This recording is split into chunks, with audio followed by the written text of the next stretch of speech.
ஒன்று நெப்பி 19 அதிகாரம்.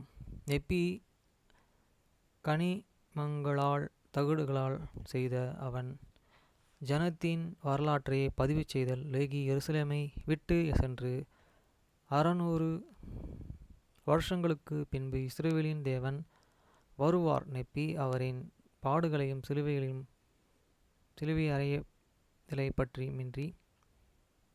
பற்றியும் சொல்வதல். பிற்காலத்தில் கர்த்தரிடத்தில் யூதர்கள் திரும்பும் வரைக்கும் அவர்கள் அவமதிக்கப்பட்டு சிதறடிக்கப்படுவார்கள். ஏறக்குறைய கிமு 588 முதல் 570. வசனம் 1. அந்தபடியே கர்த்தர் எனக்கு கட்டளையிட்டபடியெல்லாம் நான் என் ஜனங்களுக்கு வரலாற்றையும் தாதுக்களால் செய்யப்பட்ட தகடுகளிலாவது பதிக்கும்படிக்கு அவைகளை நான் செய்தேன். நான் செய்த இந்த தகடுகளின் மீது என்னுடைய தகப்பன் பதிவையும் வனாந்தரத்தில் எங்களின் பயணங்களையும் என் தகப்பனின் தீர்க்க தரிசனங்களையும் நான் பெற்றிருந்தேன். மேலும் என்னுடைய அநேக சொந்த தீர்க்க தரிசனங்களையும் அதன் பின்பு பிரித்து இருக்கிறேன். வசனம் 2. நான் இவைகளை செய்யும் சமயத்தில் நான் இந்த தகடுகளையும் செய்ய கர்த்தராலே கட்டளையிடப்படுவேன் என்று நான் அறியாமல் இருந்தேன். ஆகையால் என் தகப்பனின் பதிவுகளும் அவரது பிதாக்களின் வம்ச வரலாறு வனாந்தரத்திலே எங்களுடைய நடவடிக்கைகளின் பெரும் பகுதிகளும் என்னால் பேசப்பட்டுள்ளன. இந்த முதற் தகடுகளின் மீது பொறிக்கப்பட்டுள்ளன. ஆகையால் நான் இந்த தகடுகளை செய்யும் முன்பு சம்பவித்த காரியங்களும் மெய்யாகவே இந்த முதற் தகடுகளால் மீது மிகவும் விசேஷமாக குறிப்பிடப்பட்டுள்ளது. வசனம் 3. நெப்பியனாகிய நான் கட்டளைகளின் பிரகாரமாக இந்த தகடுகளை செய்த பின்பு ஊழியம் மற்றும் தீர்க்க தரிசனங்கள் ஆகியவற்றின் மிக தெளிவான வெளியேறப்பெற்ற பாகங்கள் இந்த தகடுகளின் மீது எழுதப்படுதல் வேண்டுமென்று கட்டளைகளையும் பெற்றான். மேலும் எழுதப்பட்ட இந்த காரியங்கள் எந்த தேசத்தை சொந்தமாக வேண்டியது என ஜனங்கள் போதனைகளாகவும் கர்த்தரால் அறியப்பட்டிருந்து இதர ஞானமும் நோக்கங்களுக்காகவும் பாதுகாக்கப்பட்ட வேண்டியதாய் இருந்தது. வசனம் 4. ஆகையால் நெப்பியனாகிய நான் வார்த்தையை கொடுக்கிற அல்ல, என் ஜனம் அழிவுகள் பிணக்குகள் மற்றும் யுத்தங்கள் ஆகியவற்றை மிகுதியான வார்த்தைகள் தருகின்றன. மற்ற தகடுகளின் மீது பதிவிட்டை செய்துள்ளன. நான் செய்தவைகள் இவைகளே. மற்றும் நான் போன பின்பு என் ஜனங்கள் செய்ய வேண்டுமென்றும் கர்த்தரிடத்திலிருந்து வேறு கட்டளைகளை வரைக்கும் இந்த தகடுகளை ஒரு தலைமுறையிலிருந்து மற்றொரு தலைமுறைக்கு அல்லது ஒரு தீர்க்கதரிசியிலிருந்து மற்றொருக்கு அப்படியே ஒப்படைக்கப்பட வேண்டுமென்றும் அவர்களுக்கு நான் கட்டளையிட்டேன். வசனம் 5. நான் செய்த இந்த தகடுகளின் வாரம் இனி கொடுக்கப்படும். இதோ நான் பேசியவைகளின்படியே தொடர்கிறேன்.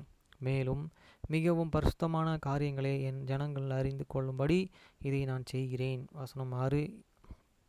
இருந்தபோதிலும் பரிசுத்தமானவைகள் என்று நான் நினைக்கிறவைகள் தவிர வேறு எதையும் இந்த தகடுகளின் மீது நான் எழுதுவதில்லை. மேலும் பழைய காலத்தினாவரும்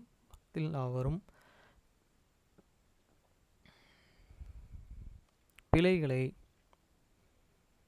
செய்ததைப் போல நானும் பிழைகளை செய்யலாம் மற்றும் மனுஷர்களை காரண காட்டி நான் என்னுடைய குற்றத்தை நீக்குவதற்காக அல்ல, ஆனால் மாமிசத்தின் பிரகாரமாய் என் குற்றங்களுக்கு பலவீனத்தால் என்னையே நான் விலக்கிக் கொள்கிறேன்.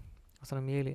சரீரம் ஆத்துமா மகிமை இரண்டும் பொருந்தியடையது என்று சில மனுஷர்களால் எண்ணப்படும் காரியங்களை மற்றவர்கள் அற்பமாய் எண்ணி தங்கள் பாதங்களால் அதை மதிக்கிறார்கள். ஆம், மெய்யான இஸ்ரவேலின் தேவனை கூட மனுஷர் தம் பாதங்களிலே மிதிக்கிறார்கள். பாதங்களாலே மிதிக்கிறவர்கள் என நான் சொல்கிறேன் மற்றும் வார்த்தைகளாலே நான் சொன்னாலும் அவர்கள் அவரை அற்பமாய் எண்ணி அவருடைய ஆலோசனைகளை சத்தத்திற்கு செவிகொடாததில்லை. வசனம் 8. இதோ தூதனுடைய வார்த்தைகளின்படியே என் தகப்பன் எருசலேமை விட்டு சென்று காலத்தில் இருந்து 600 ஆண்டுகளுக்கு பின்பு அவர் வருகிறார். அதன் 9. இந்த உலகம் அவர்கள் அக்கிரமத்து நிமித்தம் அவரை ஒரு அற்பமான பொருளாக நியாயத்தீர்க்கும் ஆகையால் அவரையே வாரினாலே அடிக்கிறார்கள். அவர் அதை பாடனுவிக்கிறார். அவர் அடிக்கிறார்கள். அவர் அதை பாடனுவிக்கிறார். ஆம், அவர்கள் மேலே அவர்கள் துப்புகிறார்கள். அவர் மனுப்புத்திரர்கள் மேலுள்ள அன்பான தயவின் நிமித்தமே நீ பெருமையின் நிமித்தமும் அவர் அவர்களை பாட அனுபவிக்கிறார். வசனம் 10. எகிப்திலிருந்து அடிமைத்தனத்திலிருந்தும் புறம்பே வழிநடத்தப்பட்ட வனாந்தரத்திலே அவர்களால் பாதுகாக்கப்பட்டது நமது பிதாக்களின் தேவன். ஆம், சினக்கின் வார்த்தைகளை படியே உயர்த்தப்படவும் நெபிமின் வார்த்தைகளின்படியே சிலுவையில் அறையப்படவும்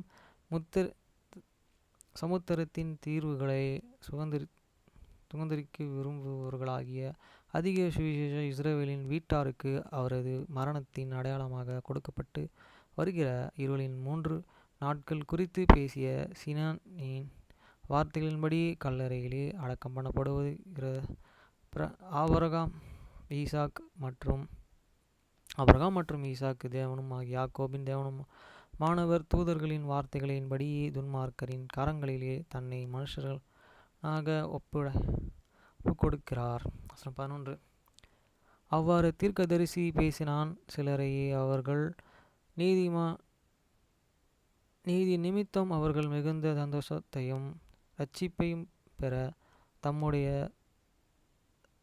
சத்தத்தாலும் மற்றோரை தாம் வல்லமையின் இடிமுழக்கத்தாலும் மின்னல்களாலும் புயல்களாலும் நெருப்பினாலும் புகையினாலும் இருளின் மூடு பனியினாலும் பூமியின் பிளவுகளினாலும் உயர்த்தப்படுகிறார். மலைகளிலும் மெய்யாகவே எல்லா இஸ்ரவேல் வீட்டாரையும் அந்த நாளிலே கர்த்தராகிய தேவன் சந்திப்பார். வசனம் 12. இந்த எல்லா காரியங்களும் மெய்யாகவே வரும் என்று சீனா தீர்க்கதரிசி சொல்லினார். மேலும் இயற்கையின் தேவன் பாட அனுபவிக்கிறது என்று ஓலமிட பூமியில் உள்ள பறவைகள் பிளக்க வேண்டும். மேலும்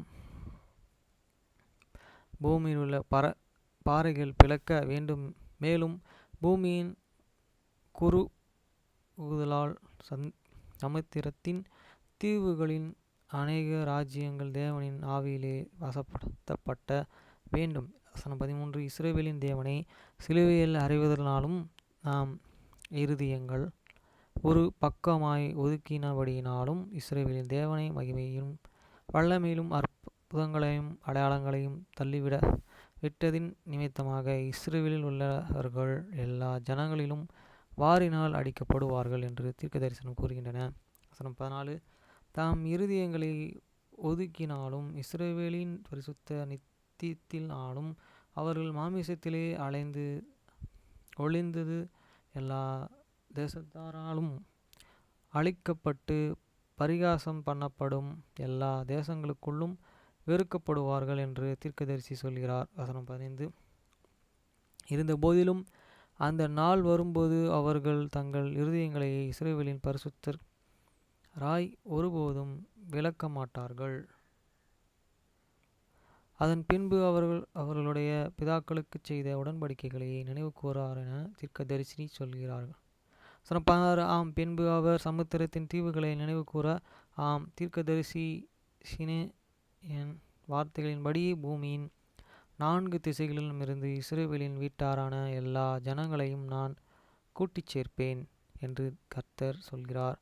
வசனம் 17. ஆம், பூமியாவது கர்த்தரின் இரட்சிப்பை காணும் என்று தீர்க்கதரிசி சொல்கிறார். ஒவ்வொரு தேசத்தாரும் இனத்தாரும் பாஷைக்காரரும் ஜனமும் ஆசீர்வதிக்கப்படும். வசனம் 18. நெப்பியனாகிய நான் மீட்பராகிய அவர்களின் கர்த்தரையே அவர்களின் நினைவு கூறும்படி ஒருவேளை நான் உணர்த்தலாம் என்று அந்த காரியங்களை என் ஜனத்திற்கு எழுதியுள்ளேன்.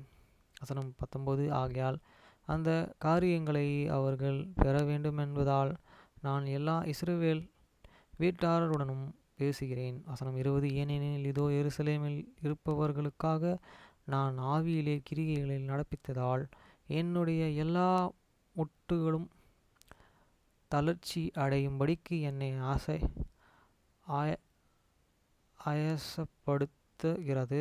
பூர்வ காலம் தீர்க்கதரிசிகளுக்கு அவர் செய்தது போல அவர்களை குறித்து எனக்கு கர்த்தர் இரக்கமுள்ளவராய் இருந்தார், நானும் அழிந்திருப்பேன்.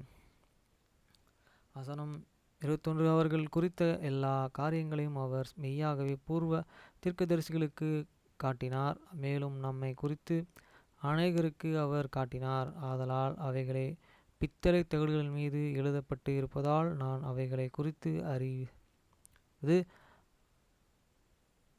தேவையாய் இருக்கிறது. வசனம் 22. அப்பொழுது அந்தபடியே நெப்பியனாகி நான் என் சகோதரர்களுக்கு இந்த காரியங்களை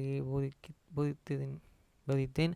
அந்தபடியே பூர்வ கால ஜனங்களுக்குள்ளே மற்ற தேசங்களிலும் கர்த்தருடைய கிரியைகளை குறித்தும் அவர்கள் அறிய வேண்டும் என பித்தளை தகடுகள் மீது பதிக்கப்பட்ட அநேக காரியங்கள் அவர்களுக்கு வாசித்தேன்.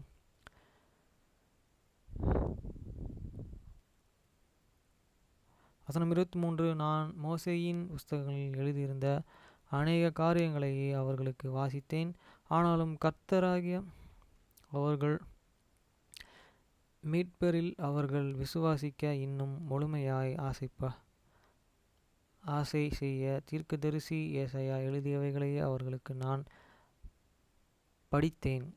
ஏனென்றால் எங்களுடைய ஆதாயத்திற்காகவும் கற்றுக்கொள்வதற்காகவும் அவைகளை இருக்க வேண்டுமென நான் எல்லா வசனங்களையும் எங்கள் செயல்களுக்கு ஒப்பிட்டேன். வசனம் 24. ஆகையால் நான் அவர்களை நோக்கி சொன்னதாவது, முறிக்கப்பட்ட கிளைகளாயிருக்கிறவர்களாகிய இஸ்ரவேலின் வீட்டாரின் மீதியானவர்களாகிய நீங்கள் இஸ்ரவேலின் வீட்டார் எல்லோருக்கும் எழுதப்பட்ட தீர்க்கதரிசியின் வார்த்தைகளுக்கு செவி கொடுங்கள். மேலும் நீங்கள் முறிக்கப்பட்ட உங்களுடைய சகோதரரும் கூட நம்பிக்கை பெறும்படிக்கு அவற்றை உங்களுடன் ஒப்பிடுங்கள். ஏனென்றால் தீர்க்கதரிசி இவ்விதமாய் எழுதியுள்ளான்.